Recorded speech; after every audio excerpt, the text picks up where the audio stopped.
조금 전에 오세훈 시장이 김민석 국무총리에게 지금 종묘 개발 가타부터 따질 때가 아니라 부동산 대책부터 총리가 신경 써라라고 쓴소리를 했는데요. 돌이켜보니까 이재명 정부가 사활을 걸었던 11호 부동산 대책 시행 한 달이 다 돼갑니다. 그런데 일부 지역의 한에서는요, 풍선 효과가 나타나고 있습니다. 오늘 주무부처 장관이 국토부 장관 김윤덕 장관이 이런 말을 했습니다. 시책을 추진하는 과정에서 위법사항이 있다면 벌을 받아야죠. 당연히 벌 받겠습니다.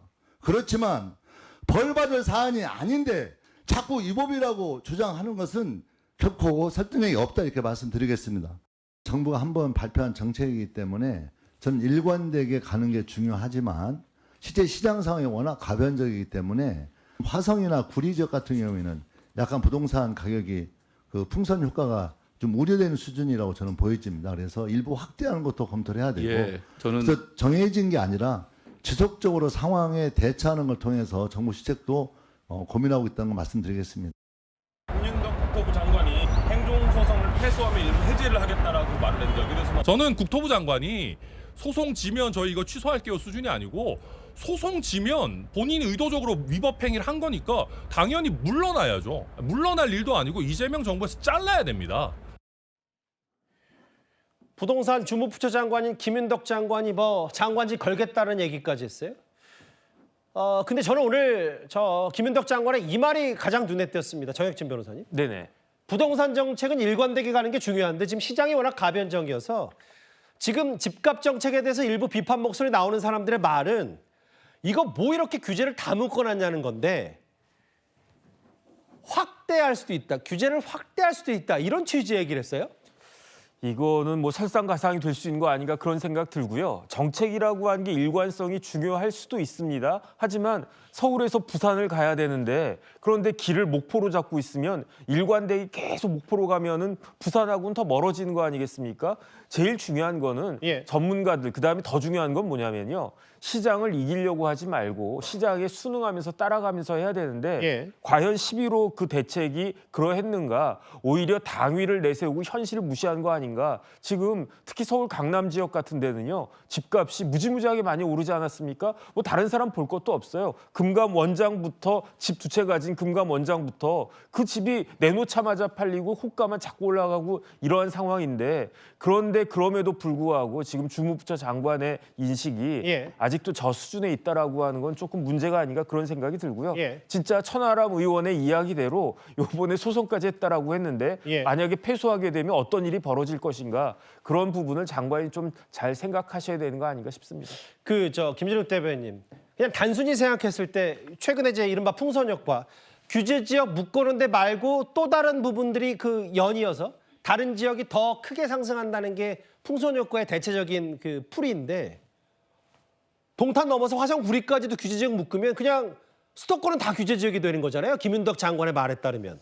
지금 부동산 시장이 이제 워낙 과열되어 있고 그것을 과열을 좀 시키기 위해서 정부가 궁여지책 끝에 서울과 그 경기 지역의 12개 시군을 이번에 이제 규제 지역으로 묶은 거 아니겠습니까?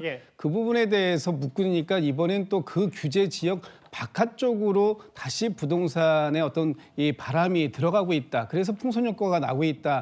지금 이런 부분들을 지적하시는데 결과적으로 보면 정부에서도 그런 부분들이 생길 것 같으니까 일부러 서울뿐만 아니라 이 경기 지역의 12개 시군도 같이 규제를 들어갔던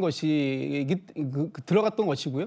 그런 상황 속에서 또 다른 곳이 나온다고 해서 계속해서 그 앞을 막아내는 이런 방식으로 부동산 대책을 세울 수는 없을 겁니다.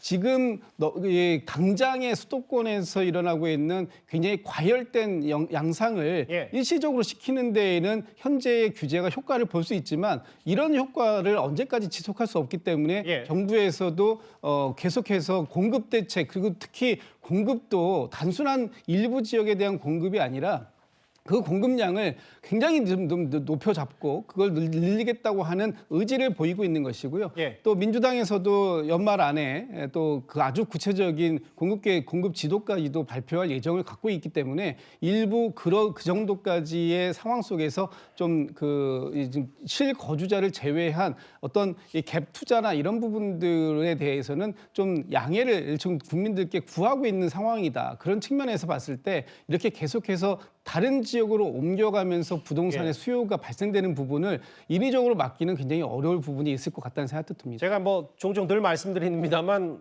우리나라는 전 국민이 부동산 전문가 축이어서 이게 지금 한 부분을 다 규제로 응축해서 다 묶어버리면 다른 데 키높이 또 풍선효과 되면 또 규제 풀면 다시 올라가고 물론 뭐 김인덕 장관이 규제 지역 확대만 얘기한 건 아니고요. 축소도 뭐 검토하겠다 다소 좀 애매모호한 얘기를 했지만 만약에 사실 여기만 해도 지금 국민의힘 야당에서 왜 통계 조작해서 여기 원래 규제 안 묶여야 되는데 집값 오히려 떨어졌는데 규제 묶었냐라고 주장하고 있는데 지금 더 밑에 화성구리까지 좀 하겠다는 거잖아요.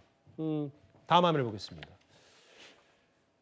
근데 이제 최진봉 교수님 뭐 규제 지역 확대뿐만 아니라 아예 개혁신당은 전사적으로 정부 패소 때는 장관 해임해야 되고 김윤덕 장관도 아까 보니까 목소리를 높여서 위법하다면 본인이 벌 받겠다라고까지 했어요. 그러니까 이제 천하람 지금 원내대표가 주장하는 건 9월 주택가격 통계를 적법하게 반영을 하지 않았다. 이게 이제 쟁점이거든요. 이걸 가지고 지금 그 위법하다면 법원에 청구를 했습니다. 소송을 청구를 했는데 이 부분이 이제 법원에서 어떤 판단이 나오겠죠. 예. 어쨌든 천하람 원내대표가 소송을 걸었기 때문에 김문덕 장관은 문제 없다고 지금 얘기하고 있는 상황이고요. 김문덕 장관은 만약에 문제가 있으면 본인이 직을 걸고 하겠다라고 얘기했으니까 이건 일단 법원의 판단을 지켜봐야 된다고 생각을 해요. 그러니까 아마 정부의 입장은 통계 자료를 뭐 누락하거나 이런 거 없고 통계 자료 다 집어넣어서 적법하게 했고 그 과정에서 나온 통계에 의해서 지역들을 규제하는 지역들을 선정했다고 주장을 하고 있는 것이고요. 개혁신당 입장에서 그게 아니라고 주장을 하고 있으니까 이 부분은 법원에서 판단이 나오면 그걸 지켜보면 될 것 같다는 생각이 들고요. 여러 얘기들을 지금 김윤덕 장관 얘기하지만 이게 실제 실현될지는 지켜봐야 한다고 저는 개인적으로 생각을 합니다. 그러니까 이게 주택은 또 심리가 있잖아요. 예. 일정 부분 만약에 뭐 풍선 효과가 일어난다고 하면 그걸 막을 수 있는 대책을 우리가 갖고 있다고 하는 상징적 의미도 있다고 저는 봅니다. 예. 그러니까 당장 이것을 규제직을 확대를 어느 정도 하겠다라고 하는 것보다도 이런 우려들이 있다고 하면 그런 일이 발생하기 전에 우리가 대책을 놓고서 하나 둘씩 실행해 나가겠다는 알겠습니다. 계획이라고 보기 때문에 실행될지는 좀 더 시간을 두고 지켜봐야 한다고 개인적으로 생각합니다. 근데 최진봉 교수의 논평처럼 그런 측면도 있고 반면에 부동산은 진짜 심리이기 때문에 주무부처 장관이 확대할 수도 있다는 말 한마디가 부동산 시장에 미칠 영향도 작지가 않을 수가 있어서요. 그런 부분 양측에 다 얘기가 있겠죠. 11호 초강수 대책도 좀 더 확대할 수 있다는 취지의 얘기 오늘 부동산 시장에 미칠 영향 하나하나 짚어봤습니다. 5위였습니다. 규제 한 달 만에 얘기한 확대 검토.